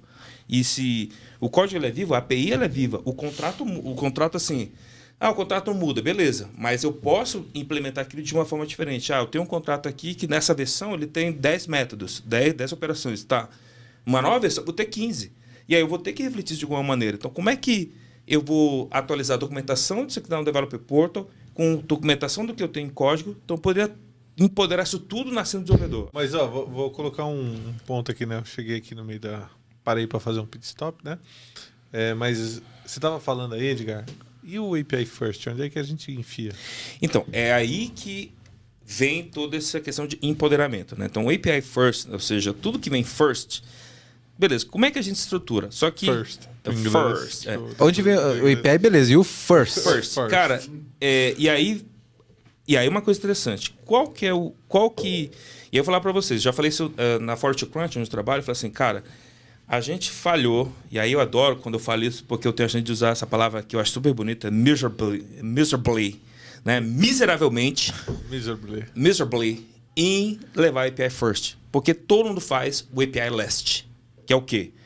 Vai lá, Valdizão, faz Spring Boot, Spring Boot na Tora, Maven Package, gera lá o Swagger maldito. Funcionando, galera? Bota em produção. E assim... Você testou? Em produção. Ele gera o Swagger, mas é um Swagger muito complicado. Tipo assim, muito aquém e com várias vulnerabilidades, que depois a gente vai falar sobre isso. Posso fazer um parênteses? Justamente para colocar exatamente esse ponto e o desafio que eu acho que é o maior desafio do desenvolvimento de APIs. Primeiro, quero entender de vocês se vocês acham que, de fato, os métodos e as chamadas de APIs, elas deveriam refletir operações de negócio e não operações técnicas. E segundo, se sim, como que a gente faz essa diferenciação, por exemplo, porque eu vou ter métodos técnicos de integração, e aí o próximo ponto da pauta que eu quero trazer com vocês é o que é de fato o tal tráfego norte-sul e o leste-oeste entre serviços e o que é de fato o tráfego... Sim. Que é o conceito que o Gartner usa de leste-oeste e norte-sul, né? Mas como que eu faço esse filtro? Como que eu tenho métodos que são técnicos, porque eu preciso de métodos de serviços trocando informações técnicas, e como que eu crio esses métodos que refletem operações de negócios, que geralmente é o método que eu vou colocar numa API pública. Sim. Que vai estar lá fora para o meu cliente ou meu parceiro consumir. Como que trato isso numa governança? Eu tenho uma resposta que com outra analogia. Você vai falar depende de novo? Não, não vou falar depende não, uma analogia. E é engraçado, essa analogia surge do nada, cara. Assim, brota, né? Um dia desse eu levei minha mãe para fazer unha e meus filhos numa sorveteria. Eu tive essa epifania. Quando você chega numa... Sua mãe para fazer a unha, não é sua esposa, é sua mãe. Minha mãe estava visitando, eu levei a tadinha para fazer uma unha dela lá. E aí fui numa sorveteria. Cara, e antigamente, né? Aí todo mundo... Você ia na sorveteria, assim, eu sou, né, já tiozão, assim... Cara, me dá um sorvete... Eu pedia no balcão, né? Me dá um sorvete de... Sei lá, flocos com morango. O cara lá ia lá e fazia pra mim, certo? Só que agora, se eu sou nas sorveterias mais modernas, você tem lá, cara, um monte de geladeira com todos os sabores que você tem lá. E eu quero assim, meu amigo, vai lá, se sirva e pese. Se você quiser comer 1 quilo e todos os sorvetes que tem aqui, você vai comer, tranquilo. Onde eu quero chegar? Esses sorvetes que estão lá disponíveis para você são os seus serviços core. É tudo que você precisa para viver na sua organização. E esse sorvete que eu montei para mim, que funciona para mim, não vai ser o mesmo que o Suave and the Navy vai usar para ele. Não vai ser o mesmo que o Valdir vai... E nem tu também vai usar também. Então, ou seja, essa especialização, que é essa composição, é o resultado da demanda de negócio, que pode estar expressa vamos dizer assim, num patamar diferente. E qual que é o nome desse padrão? Sunday. Ice cream. Ice cream pattern. Ice cream PPT doesn't compile. Então, assim, mas aí, então, de novo, nesse cenário, porque, de novo, o BFF ele tá muito na moda, né? E acho que eu até comentei na última vez que a gente esteve aqui. Eu não entendia a importância do BFF. Por que os caras querem tanto esse negócio de BFF, bicho? Por que os caras querem tanto? Aí, o cara que não entende por que o cara precisa no BFF, tem que fazer uma aplicação React. Aí ele vai ir fazer o famoso lá, o Axios, não sei o quê, tem um outro lá. Aí, bicho, o cara entende por que o BFF é importante. Que até você falou assim, que o exemplo do BFF é de filtering, né? Tipo assim, pô, tenho 10 campos, mas esse cara aqui não precisa de 10, precisa de 2, beleza, então vou trazer só 2. Só que tem um contraste, assim, cara, eu quero economizar a chamada e trazer tudo que eu preciso num único bolo aqui, Sim, um bololô só.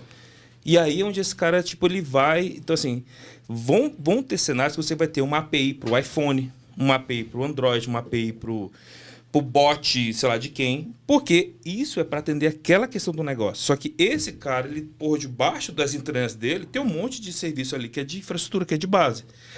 Que é o que eu costumo chamar de core microservices, ou seja, quais são meus serviços base. Por exemplo, e aí a diferenciação de serviço e API, não necessariamente esses meus core microservices são expostos via HTTP. Olha que coisa doida. Eu posso ter um canal de comunicação ali totalmente seguro, talvez a gente vai chegar na parte de leste a oeste e tudo mais e tal, que assim, esses caras eles não falam HTTP, eles nem falam fora do contexto deles. Eles estão aqui na panelinha deles, na patota deles, assim, cara, como esse cara quer... Ô, Sobe the Navy, o cara aí tá pedindo um negócio. Me fala qual que é. Ó, eu vou juntar aqui, me dá aí, Valdir, tem um negócio aqui, eu vou juntar e vou passar pro cara. Ixi. Eu acho que daí também você já está trazendo uma decisão que eu sei tomar um tempo atrás com um time lá, né? Por que a gente usa REST e por que a gente usa GraphQL? E aí a gente caiu nesse sentido aí, né? Pô, o REST, ele é uma API que o objetivo dele é se comunicar com o maior número possível de consumidores, né? E o GraphQL ele já está num cenário onde ele tem um consumidor mais conhecido, né? E aí ele tem essa proximidade aí com quais os serviços, quais as junções ele quer fazer. Então, nesse sentido, a gente fez essa mudança, né? As nossas APIs de negócio dos Core Microservices, a gente trouxe para o REST e o nosso BFF ele foi em GraphQL. Por quê? Porque ele atende esses desenvolvedores que trabalham com várias tecnologias de front-end, né? E precisam ser mais diminutos. Acho que a grande vantagem do GraphQL nesse tipo de aplicação como o BFF é ele ser justamente queryable. Sim. Né? Ele privilegia o consumidor, isso, né? Enquanto o REST ele está ali...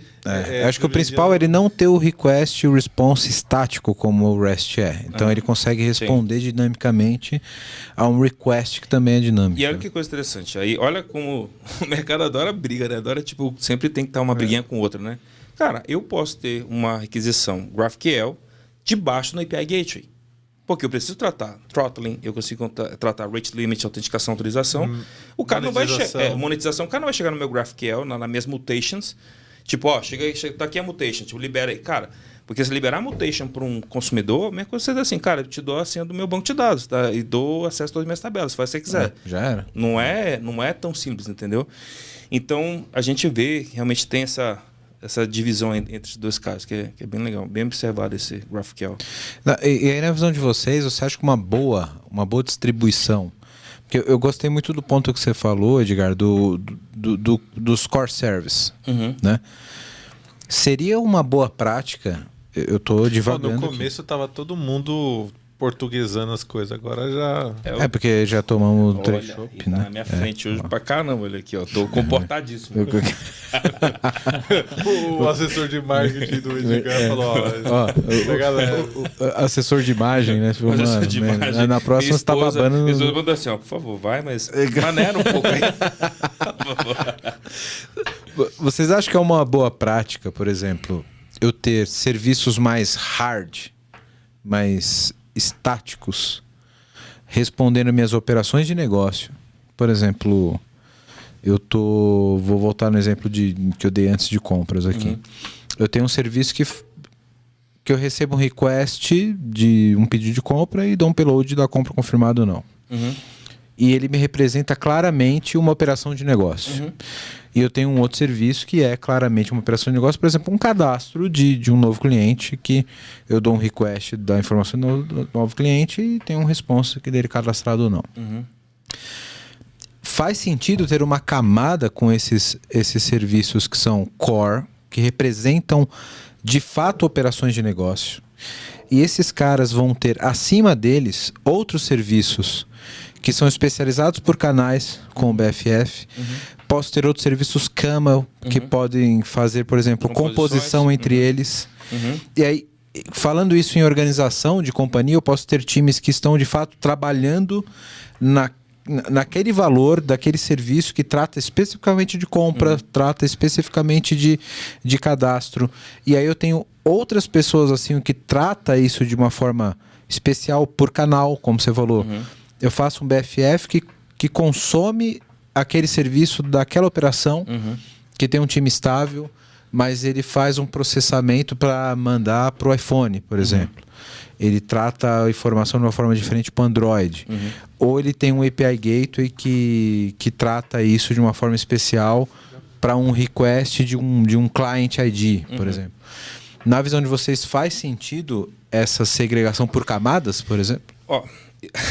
Tem um ponto que eu queria trazer que eu não posso esquecer, já com a pílula de API. Você já ouviu falar num caso chamado da Amazon? Que foi do Jeff Bezos, que era o Big Mandate? Eu conheço essa empresa de algum lugar. Amazon. Amazon é uma empresinha aí, tipo, mais ou menos. O que o Jeff Bezos ele fez com esse Big Mandate? Depois, se quiser, até eu posso mandar um link, depois colocar na descrição do episódio. Mas ele mandou um e-mail, se não me engano, acho que foi 2002, se não me engano, dizendo, mais um resumo seguinte: se qualquer operação, qualquer serviço na Amazon, a partir de hoje, não for exposta através do serviço, a pessoa vai ser demitida por, justa causa. Então, chamaram isso de Amazon Big Mandate. Então, assim... Mas imagina isso no Brasil, quanto de gente já está no mercado amanhã. Então, o que acontece... Assim, e aí, o que é interessante disso? E isso eu vi quando eu fui trabalhar na Microsoft. E o Ross, né, que é o fundador da Mule, ele falava sempre desse Big Mandate. E o que é interessante? Assim, cara, o Jeff Bezos ele obrigou que toda que fosse operação que tivesse dentro da Amazon fosse exposta como serviço. Aí estava assim, cara, não me importa se é HTTP, se é Corba, se é RMI, tem que estar exposto, tem que ter uma camada de interoperabilidade para poder acessar esse serviço. Quando surgiu a AWS, qual foi a dificuldade de implementar o serviço da AWS? Cara, praticamente nenhum. Então, quando a gente vê, por exemplo, o produto... Estou usando a Amazon, a AWS comum, mas a gente tem uma coisa, nem Azure, tem no DigitalOcean, todo mundo está usando os caras de cloud, por exemplo. A gente tem as APIs são expostas, mas, cara, você não faz ideia do quanto de core microservices existe ali dentro para orquestrar a questão de infraestrutura. Então, ou seja, então assim...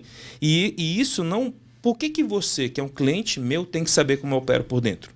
Não tem que saber, senão não teria uma interface, não teria uma abstração que esconde essa complexidade para você, entendeu?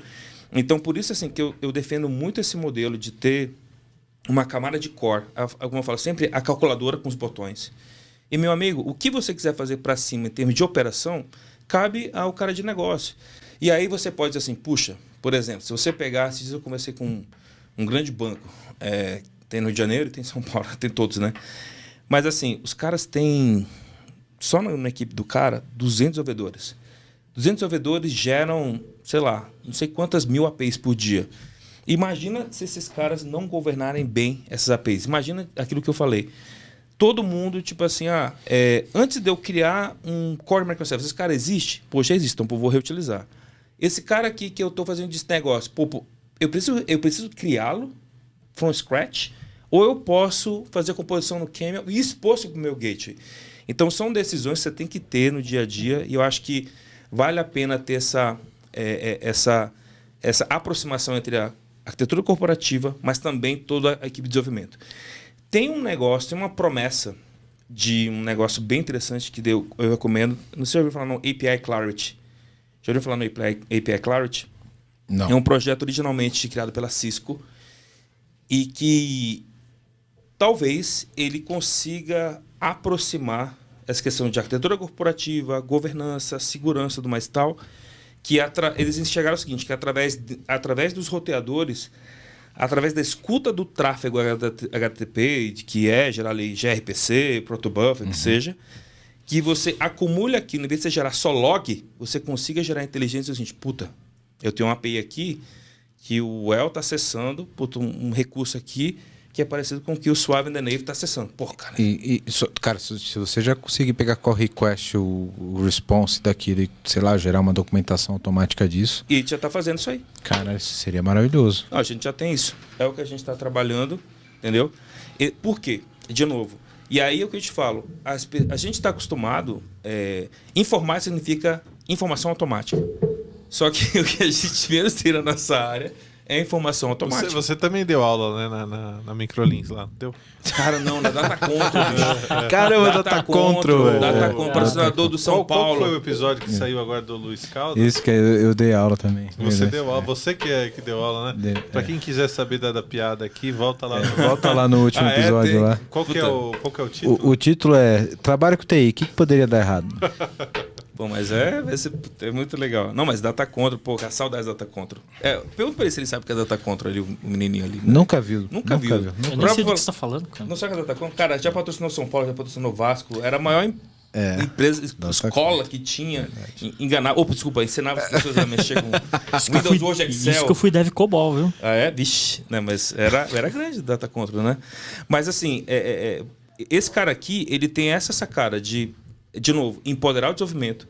E a gente sabe que a informação ela não vai ser tão automática quanto a gente acha que é. Porque ela depende... A informação ela é automática, ela só tem um único problema no meio dela, chamada ser humano. Né? Então, ou seja, esse cara o bichinho que é o cara que fica entre... Né? Mas aí, teclado e cara, cadeira. é o que o I da API faz, a interface. Ela Isso aí. implementa uma obrigação ali. Kiwi, você falou que Kiwi é fruta? O I é fruta. Kiwi. Eu converso, ele falou Wii, eu falei, eu pensei do Wii, o videogame. Eu achei Kiwi, cara. O I do acrônimo Wii API é a interface. Ele te obriga a aplicar determinados métodos. Ela te entrega um contrato bem descrito do que você vai enviar, do que você vai receber. Por que o ser humano tem que ser um problema ali? Ele não pode ser um problema, cara. Não deveria, ele é o problema, né? porque Mas ele usa a interface. Não, cara, mas aquilo ali é programado, E cara. aí eu vou te perguntar, já pra definir a questão do contrato, né? Porque eu acho isso fundamental e eu vejo que é algo muito negligenciado em todas as empresas, pelo menos aqui na América Latina, a questão desse contrato. Então fala pra gente o que seria o contrato quando a gente fala de APIs. Quando você está falando de API, você não está falando só da implementação em si. Você está falando da documentação também. Ela faz parte do processo, cara. Uhum. Seja ela uma API web, que você vai consumir via REST, via SOAP, ou qualquer protocolo que você quiser. Seja ela uma Java, uma Collections da vida, em que você tem os parâmetros que você pode passar, ou qualquer outra coisa. Uhum. Quem está expondo aquilo para você está dizendo, ó, eu preciso que você me mande isso e eu vou te devolver isso. Inclusive, isso é um dos princípios do REST, né? O REST ele é tão praticado porque ele tem um contrato muito bem fechado do que aquilo pode trafegar ou não. Uhum. Isso obriga o cara a enviar e dar uma noção, deixar claro o que ele vai receber ou não daquele serviço. E aí eu tô quase roubando aqui o host aqui do Você fica à vontade, você tem mais do que gabarito para isso. Porque o Suave and the Nave, como ele é um baita dev, então assim, eu quero que as pessoas se vejam nele. Aí, vamos lá. E aí existe um tal de Swagger, né? E o OpenAPI Spec. Isso é pra comer, passar no cabelo? Pra que serve esse negócio aí? Eu vejo o topete ali. Olha aí. Talvez seja de passar no cabelo. Porra, olha aí que cara, inveja, bicho. É que isso é nada, gel, é bozano, é bozano. No caso dele, ele tem cabelo ainda. Ainda não, pô. Muda. Corta aí, editor. Não faz a parte. Eu não tenho calvície na família, relaxa. A partir de uma certa idade, você não usa mais bozano, porque não tem aonde usar o bozano. Cuidado que bozano faz cair, viu, bicho? Olha, usou muito bozano na vida aí. Mas, cara, um Swagger, um OpenAPI, eles dentro das APIs web, elas te entregam o que você precisa enviar e o que você vai receber. É uma especificação daquele contrato, é uma parte da API, é a documentação. Assim, é obrigatório que quando você vai expor uma API, você entregue uma documentação do que você vai fazer. Pô, como seria você utilizar uma API do Google Maps pro seu sitezinho de hotel lá, se você não soubesse o que ela vai te devolver, entendeu? Como que ela vai te apresentar os pontos cardeais lá para você poder... Entendi. A latitude e longitude, se você não sabe, tá ligado? O que vai acontecer. Aí só pegando ali o Viking, né? Que é um empresário de sucesso. Quando você vê a palavra contrato... Pra mim é dinheiro, velho. Depende do contrato. Depende do contrato. O que a VMware faz... É dinheiro, não legal. Não, mas, assim, mas quando vê o contrato, o que você definiria o que é o contrato? Assim, é um acordo entre as partes que determinam a relação que elas vão ter para obter um determinado resultado. Pô, você estudou no Mackenzie, tu, bicho? Caraca, você tá com a Wikipedia aberta aí, os caras do Mackenzie são... Não, os caras do Mackenzie, eles... Prestem atenção na aula, entendeu? Aqui é complô de Mackenzie. Nossa, não dá voador. Ele pode falar aqui dos padres, então, beleza. Eu acho interessante que é o seguinte, que a palavra contrato, ela diz exatamente o que tu falou, cara. Quais são as minhas obrigações? Quais são as responsabilidades? O que eu preciso, né? Como que a gente se comunica? O que eu tenho que passar? O que eu recebo? Então, isso é a definição do contrato. E aí isso tem o Swagger. E aí, se perguntando agora, se é um API first, né? Por que eu falo que a gente falhou miseravelmente na questão da educação, da evangelização do API first? Miserably. We failed miserably, né, nessa evangelização. Eu faço da América Latina porque os meus colegas nos Estados Unidos e na Europa, eles não têm tanto eles falam assim, pô, por que você tá tanta dificuldade assim de... Eu falei, cara, não tem Swagger direito aqui, não funciona os Swaggers, o OpenPSPec, tipo, não dá para fazer os trabalhos que a gente depende para poder fazer um negócio de segurança e tudo mais, depende do contrato, ponto. E aí vem o negócio, por que a camada de negócio... Olha como é interessante isso aqui, né? Se a gente tivesse a camada de negócio integrada com a camada de arquitetura corporativa, definindo esse contrato do Swagger, a gente poderia definir esse contrato, assim que eu estiver errado, tá? Swagger na Nave. Eu poderia implementar um mock, eu nem precisaria tocar nos meus core microservices. Existem ferramentas para isso. Existem ferramentas para eu gerar um mock, né? Que é ali o teste de fumaça, uma implementação tipo de teste para ver, cara, isso aqui para de pé, pá. Cara, faz um front-end aqui, um MVP para conectar nesse mock. Cara, olha, ficou bacana nessa implementação. Ou o contrário, ou posso falar, cara, para esse front-end, puta, eu precisava de um retorno diferente, um payload diferente. Bosta, tipo, tudo isso. Então as pessoas elas negligenciam isso demais no nosso mercado. Não sei se é uma peculiaridade do Brasil, não sei o que da América... Não é Brasil. América Latina, Colômbia, eles têm alguns projetos lá que tem a mesma coisa. Então, assim, isso deveria ser uma prática, deveria ser um rito. Porque APIs viraram, isso é uma frase clichê, né, a cola do mundo digital. Né? Você não fala hoje nada no mundo que não seja orientado a APIs. Posso fazer um parênteses aqui na tua explicação? Isso dá muita cola com alguns papos que a gente teve aqui no podcast a respeito de produtização. Porque o que você está dizendo é basicamente, eu preciso ter um produto... Aí tem um API Product, inclusive. Exato, porque quando eu tenho um produto que ele tem uma API, exatamente o caso que você deu do Bezos. Sim. Eu deveria saber o que eu espero daquele produto e o que aquele produto devolve para o mercado. Trazendo isso para termos tecnológicos, é definir exatamente qual é o meu request, qual é o meu response daquela API. É isso que o REST faz. E é isso que o REST faz. O SOAP também. Sim, e tecnologicamente é super bem resolvido isso. O que o Edgar o ponto que o Edgar está trazendo é, isso não é definido no começo do desenvolvimento. Sim. Eu começo a desenvolver o produto e, cara, eu vou definir qual é o meu request, minha resposta lá no final do desenvolvimento. Quando eu deveria saber o que o produto espera de estímulo do mercado e o que o produto deveria devolver. Né? Ou ainda pior, tá? Isso pode ser pior. O cara nem Swagger ele faz. Porque ele faz os testes em Postman, aí ele acha que liberar a collection do Postman é suficiente. Resolve. Né? Resolve todos. Cara, eu já vi empresa grande e eu teria vergonha se fosse vocês, não sei se a câmera teria vergonha se fosse os caras. Olha aí na mente da verdade. Teria vergonha se fosse vocês se liberassem um developer portal só com Postman Collection. Para começar, e se o cara usar Insomnia? Nem sei se o Insomnia importa o dos Postman, que é a ferramenta lá da Kong, não sei se importa. Tipo, tem uma Visual Studio Code que é muito mais bacana, que é toda codificada, que assim, por exemplo, cara, não é o contrato. O Postman é resultado da execução do teste. Ele não é um cara que define assim, cara, o que eu faço, o que eu não faço? Eu deveria ter trabalhado lá no meu Swagger, lá no meu contrato. Só que, infelizmente, na prática a gente tem uns caras, tipo assim, malemolente, os caras do Spring Boot, os caras do .NET Core, que tem um API REST, que é o quê? O cara vai lá, coda um negócio, go horse process total, e não fala assim, ih, rapaz, tem que gerar... Tem que expor isso aqui. Tem que expor o Swagger. Aí o cara vai lá dar Bota uma anotação. É uma anotação. Bota uma anotação. E gera um Swagger. Só que esse Swagger ele vem todo zoado. Isso acontece... Ele reflete a engenharia do software e não a engenharia do produto que deveria. Né? Exatamente. Isso você falou totalmente. Ou seja, ele materializa a visão técnica daquela implementação do back-end e não a visão do todo, que deveria ser o API Product. Né? Então, por exemplo, a própria Sensidia, ela tem alguns materiais super legais nessa parte de visão, de pensar a API como um produto. Existem várias empresas que, com certeza, muitas delas vão sumir do mercado, mas se elas tiverem algumas APIs, elas vão se perpetuar. Vou dar um exemplo. Existem várias... Tem uma... Não vou lembrar agora o nome da empresa, mas tem uma empresa que o software dela, por exemplo, de seguradora, não é dos maiores do mundo. Eles já foram, tipo assim, engolidos por alguns outros caras. Mas parece que eles têm uns cálculos de sinistro que eles fazem de um jeito que só eles fazem.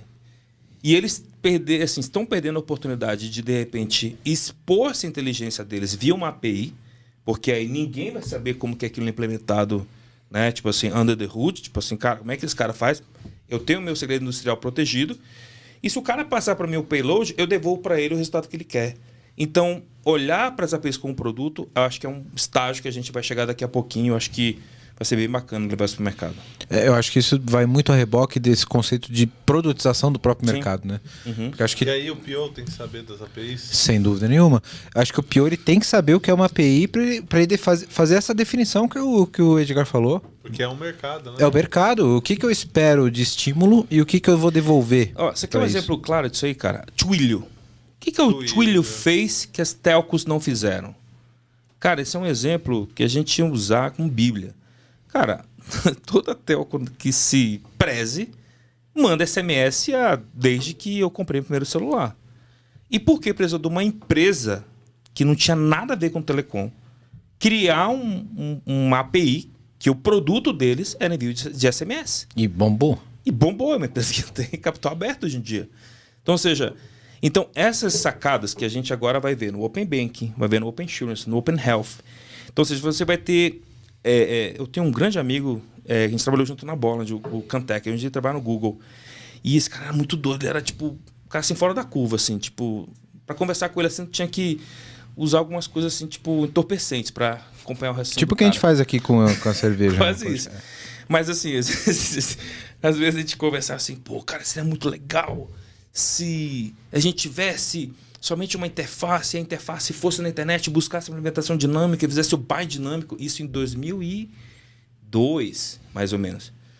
Cantec, você tá ficando doido, bicho, isso não existe. Não... Cara, e o que ele falou, tipo, é possível hoje em dia. É possível fazer um dynamic bind de serviços. Tem um serviço bem interessante para isso já, inclusive. Esse é o ponto que eu queria trazer, não querendo te cortar, não, mas a gente vai ter que fazer outro episódio sobre APIs. Porque Caramba! a gente já tá chegando aqui no final do episódio e tem alguns pontos que eu queria trazer aqui pra gente... Vamos tentar matar eles hoje. Não vai dar, porque são coisas muito grandes. Vicky que né? atrasou, culpa toda dele. Eu só trouxe as provocações aqui, poxa. O primeiro ponto é que eu quero falar arquiteturalmente, eu vou deixar já o spoiler, não respondo, a gente vai falar no próximo episódio, que é sobre, por exemplo, a questão do tráfego leste-oeste e norte-sul. Como, por exemplo, um API Gateway pode estar conectado com o Service Discovery para fazer esse name binding que você colocou. Né? Então, eu posso ter uma inteligência nesse API Gateway. E como que eu posso ter o endereço desse serviço dinâmico? Posso ter conectado esse cara num Service Discovery, por exemplo, e ele ser um agente, como os serviços trabalham leste-oeste, se comunicando entre si através de um Service Discovery, ele pode ser mais um e descobrir esse serviço e tornar a minha API dinâmica? Não respondam no próximo episódio. E eu quero falar também sobre segurança de APIs. Isso eu acho que é é extremamente crítico, né? O que a gente tem de SQL injection em serviço exposto no Swagger é bizarro. É bizarro, né? Para citar um dos exemplos, né? Se quiser dar uma palhinha sobre isso aí, para a gente poder falar um pouquinho mais depois, Edgar. Não, só para... essa parte de segurança é bem crítica. E uma das coisas que até eu tenho feito até bastante alguns posts no LinkedIn sobre isso, é que assim, todo mundo acredita... Vou perguntar aqui pro meu Swave in the Navy. Você acredita que eu tenho uma API protegida somente com o Auth2, que eu recebo lá um token JWT, ela suficientemente já está protegida totalmente? Se eu falar que sim, o Wellington pode mandar embora agora. Velho. A minha pergunta é provocativa, assim, e onde eu quero chegar? Eu não vou dizer a operadora de telecom, eu sou cliente dela, eu acho que vocês também são. Aquela que é difícil de cancelar. Claro. Claro que eu sei qual que é que você está falando. Vivo tentando cancelar também. Esses caras... Essa piada foi a melhor de todas. Ô, Valdir, cara, você tem que fazer... Por favor, entra no gancho aí, cara. Pô, te Aí você... enganaram. Oi? Oi? Te enganaram. Te enganaram, cara. te enganaram. beleza. Nunca mais eu vou ter patrocínio. Enfim. Bom, Foram duas operadoras. Não vou, tipo, explicar quais foram. A primeira teve vazamento de 8 milhões de clientes tiveram seus dados vazados. E a segunda, para não ficar para trás, porque ela é muito maior que essa primeira, ela teve 23 milhões de clientes com dados vazados. Então, e o que o cara fez? O cara ali... Olha só. O Firewall deixou a requisição passar. O cara tinha um token, certo? Válido, um token JWT válido. Qual foi a sacada? Qual foi a cagada que aconteceu? Existe um capítulo da OASP, né? Que todo mundo conhece aí, os caras de segurança, mas que é o API Security Top 10. Então, tem um dos tipos de ataque lá que eles chamam de bola, que é o... Level Authentication Level Object. Acho que esqueci qual que é o B agora, tá? Mas a gente chama de bola, popularmente de bola. O que o cara fez? Quando ele mapeou a API, quando ele fez o design da API, ele colocou o seguinte: mais ou menos o exemplo que você fez aqui com a gente. /planos, /CPF com parâmetro na URI. O que o cara fez? Ele acessou lá, minha operadora, o aplicativo, e ele viu. Opa! Ele foi lá ver lá lá no... Do Chrome, a extensão do Chrome. Porra, o que você está passando aqui? Está passando meu CPF aqui? O que acontece se eu, de repente, passar do Wellington? Puf! Eu vi os planos do Wellington. Nossa, mano. aí ele fez um escaneamento horizontal com... E ele só pegou esses 8 milhões de clientes que tiveram seus dados ali, né? Porque a autenticação não estava atrelada ao dado que era passado no RI. Né? Aí, já para não deixar, né? Assim, o que seria o correto, né? Seria ele ter aquela informação de contexto dentro de uma claim que tivesse atrelada no token dele, certo? Só que são coisas, são sacadas que, assim, não é culpa do developer. Ele não tem esse tipo de visibilidade que ele está desenvolvendo. Então, é necessário um conjunto de ferramentas que consigam meio que ajudar o desenvolvedor a ter essa visão na mão. Tipo assim, cara, olha só, você está violando isso aqui por causa disso. O possível cenário de exploração de segurança que pode ter é esse aqui. Sim. Então, e aí, existem dois modelos de segurança de APIs hoje em dia. Existe um modelo que usa inteligência artificial, e aí você tem um monte de ferramenta legal. Você tem aí o pessoal da Salt, você tem o pessoal da NoName, que mais? Tem o pessoal da Alarm, o pessoal da Rússia, que esses caras usam inteligência artificial para poder dizer o seguinte: essa aquisição é legal. Acho que a Rússia vai estar um pouquinho ocupada para tudo. Acho que vai estar um pouco, né, os caras. Mas assim, essa aquisição acho que é legal, deixa passar. Essa aqui talvez não, vou dar um bloco. Então você tem muito risco de falso positivo, porque o algoritmo está aprendendo continuamente a decidir o que vem ou não. Por isso é que a gente defende um modelo positivo de segurança. O que é isso? É a analogia que até usei esses dias no LinkedIn, um post que... agora eu entendi que isso aqui quis dizer depois de muito tempo. As analogias, né? Cara, eu não sei se vocês... Eu cresci num bairro bem barra pesada, né? Em Belém. Assim, a minha casa foi assaltada, não sei... Eu até perdi as contas quantas vezes minha casa foi assaltada. Tipo assim, cara, só chegava e via as grades tudo enrotadas, os caras entravam, roubavam, tal, não sei o quê. A gente sempre tenta colocar grades em janela. Só que sempre vai ter uma forma do cara ou quebrar, ou ele quebra o vidro, ele mete a mão, ele abre, e aí ele consegue fazer alguma coisa e tal. Então, as grades, elas te dão brecha de segurança. Então, é como muitas empresas vêm protegendo os APIs hoje em dia. E existe a questão do cartão de embarque, certo? Imagina você está lá em Guarulhos, você tem um bilhete de embarque lá que você vai para sei lá, para Campo Grande. Pega esse bilhete de embarque e tenta embarcar para Dubai. Que o cara vai dizer assim, não, cara, peraí. O seu bilhete fala exatamente onde você tem que ir, nego. Aqui eu só vou aceitar quem faz parte desse meu voo. Quem não for, eu nem vou olhar o cartão do cara. Cara, vai embora. Então, e aí eu consigo isso como? Se eu tiver bons contratos. Então, assim, só para a gente, né, quase aí na conclusão, APIs dependem fundamentalmente de terem bons contratos. Para elas serem seguras, para elas serem bem documentadas, para elas serem bem utilizadas e desenhadas como produto. Então, tudo isso é muito fundamental e parte dessa documentação, que nasce aí com PO, nasce com equipe de produto e assim por diante. Então, essa é essa cara da segurança. Não poderia ter uma conclusão melhor para esse episódio, né? Então, Perfeito. se você está fazendo um desenvolvimento orientado a API first, primeiro, defina bem seus contratos, saiba bem o que você está desenvolvendo. Traga o time de negócio. Traga o time de negócio. Não pense que fazer API é método técnico. Você tem que ter... Não é história técnica. Não né? é história técnica. E não deixe seu dev ser um dev de fábrica. Traga ele para Traga ele para dentro do negócio. o negócio. É isso aí. É isso aí. Edgar, Fortitude Crunch. O que a gente pode ter de... Fala um pouquinho aí o que pode oferecer Cara, de a API. Fortitude- Falar mais, cara? Mas, Deixa o cara fazer o merchan dele agora. Você gostou? O cara deu uma aula para nós Você agora. deu uma aula, cara. Você Eu usaria o tô... Fortitude Crunch? O cara tá dando uma aula e meia, que agora ele pode fazer Eu tô pegando merchan no do seu pé, cara. Não, Relaxa. o que eu acho... Não, cara, assim, eu vou falar. Fortitude Crunch é a empresa mais que eu já trabalhei na minha vida. E olha que eu achava que quando eu fui para Red Hat ia a minha missão ia ser difícil. Quero vender JBoss, um monte de gente só sabia Linux. Entendeu? É que eu não imaginava que ia ter Fortitude Crunch na minha vida. Por quê? Porque segurança de API, cara, é uma indústria nova. As pessoas não se atentaram pro risco que é.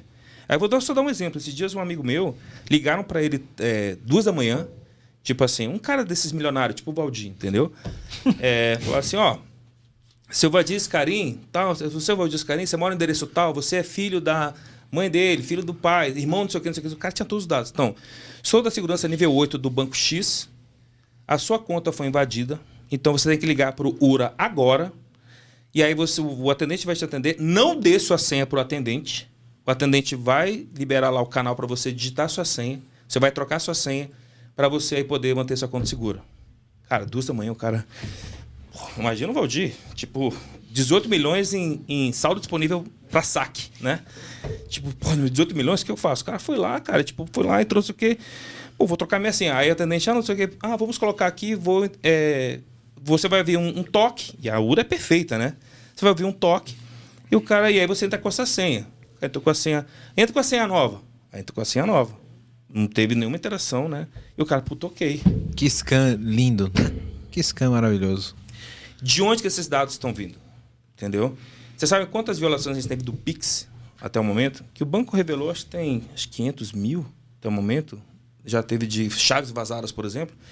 Então, as pessoas acham que isso ainda não é uma criticidade. Então por isso e aí, cada vez mais que as APIs sejam essa locomotiva que leva a informação de um lado para o outro, cara, assim, a gente tem que tomar cuidado como é que a segurança delas são gerenciadas. É isso que a gente tenta fazer na Fortitude Crunch. Aí depois quem tiver mais interesse, a gente conversa, que é bem bacana o assunto. Então, se você tiver interesse em conhecer um pouco mais sobre esse trabalho de segurança de APIs, procure esse monstro aqui no Twitter, no LinkedIn.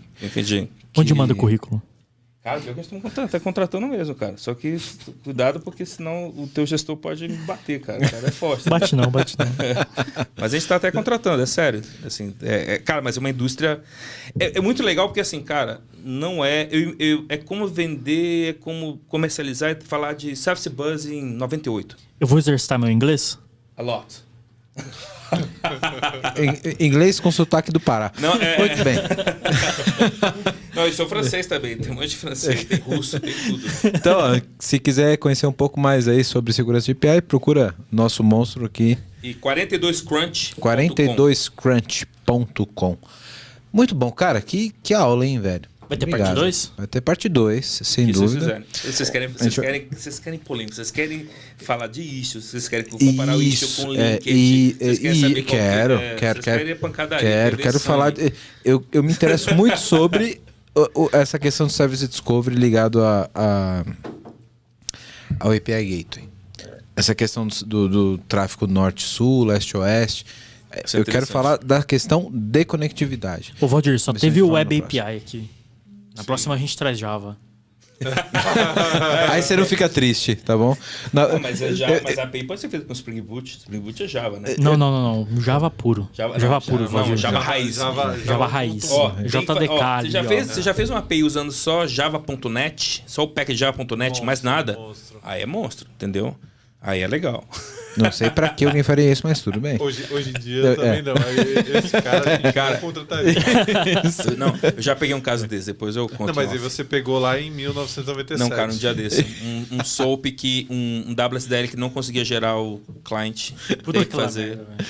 Muito bem, galera. Obrigado novamente. Senão a gente vai ficar aqui até segunda-feira falando de Java.net. Valeu, pessoal. Edgar, Valeu. obrigado, mano. Tamo junto, irmão. Valeu. Obrigado por aceitar Tamo mais junto. uma vez. Agora você vai ser obrigado a vir aqui Pô, tamo aí, sempre falar chamar, na tamo aí à segunda aqui. disposição. Vamos fazer a parte 2. Vamos que vamos. Vamos que vamos. Porque o público que a gente tem gosta muito desses episódios que desce muito no detalhe técnico, a gente tem que atender. E agora a gente vai descer um degrau, 2, 3 degraus pra frente. E já vou até. Então, pra esse tipo de papo, acho muito legal depois pegar, a gente poder riscar nessa lousinha aqui. Tem uma lousinha mágica que eu tenho, pra gente poder desenhar os negócios, rabiscar e ficar Então, bacana. vamos fazer. Isso é bacana, a gente vai inovar aí os episódios.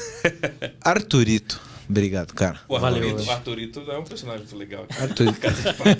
Casa de Papel. Eu vi agora o Arthurito. Persuave in the Nave. Arthurito Swaves in the Naves, obrigado, cara. Valeu, bicho. Valeu. Você é o cara. O Arthur tá ali bem acanhado, né? Mas, poxa, bicho, o cara defende lá uma API com quantos milhões de requisições por dia? Bastante, velho. Dá mais de... Esse cara é... Ele respondeu Esse igual menino é a Copia, prodígio, né? Ele ainda tem cabelo. Não sei se é pela Mas é idade porque ele ou por é pouca novo, né? preocupação, 20, mas ele ainda tem 22, cabelo. 20. Tem quantos anos? 28, pô. 28? Só essa carinha de... Não, já tá. Não, mas ainda. Pô, 28 eu lembro dessa ideia. Eu era muito feliz nessa época. Valdir, obrigado, cara. Cara, eu que Novamente. agradeço mais essa oportunidade de estar aqui. Edgar, mais uma vez juntos. Obrigado, valeu. Arthur, né? Suave, velho. E- Currículo? Currículo. Manda pra onde? people@vmverse.io. Galera, a VMverse está com bastante vaga. A gente está trabalhando de várias formas diferentes, né? Pra trabalhar comigo, inclusive. Para trabalhar com Um suave. Suave DNA. Quem não quer trabalhar com um cara suave? Pô, o trampo aqui tá difícil. Eu preciso de um trampo mais suave. É isso aí, ó, tá aí. Ó. Galera, VMbears na veia. Trampo de desenvolvedor, de tech lead, arquiteto, squad lead. Tamo aí. Manda o currículo pra gente e a gente conversa. Valeu. Isso aí, repete o e-mail. people@vmbears.io. Isso aí. Galera, obrigado novamente pela audiência de vocês. Estamos chegando no final de mais um episódio do PPT Não Compila. Se você está no YouTube ou se você está no Spotify, deixa aqui teu comentário, fala o que você achou do episódio, dá a sua opinião. A gente tem muita audiência técnica, eu gostaria muito de ouvir o ponto de vista de vocês, coloca aqui, porque a gente vai ter um episódio para voltar com esse assunto e eu quero trazer esse ponto de vocês, então coloque aqui nos comentários, dá o like aqui no vídeo, comenta aqui na plataforma. Se você ainda não segue a gente no Instagram e no Twitter, a gente também tá lá no Twitter e a gente também está no TikTok. Sabia que a gente está no TikTok? Você faz cara? dancinha? Você faz dancinha? Você que é um cara que não tem nenhuma rede social, tá no TikTok. Eu não tenho rede social, mas o podcast tem várias redes sociais. Parabéns. Só sigo se o gigante fizer uma dancinha. A gente vai gravar. Vamos gravar uma dancinha. Vamos fazer uma dancinha do... Ó, se esse vídeo aqui tiver 100 likes, a gente vai fazer o Valdir Aí a fazer cota um... tá- Puta, meu tanto robô, vale. meu robô vai A gente vai... subir hoje. A gente vai fazer o Valdir fazer uma dancinha no TikTok, beleza? Selene vai cantar essa noite. Isso aí. Galera, obrigado novamente. Um abraço pra todos vocês. Valeu, obrigado. Até mais.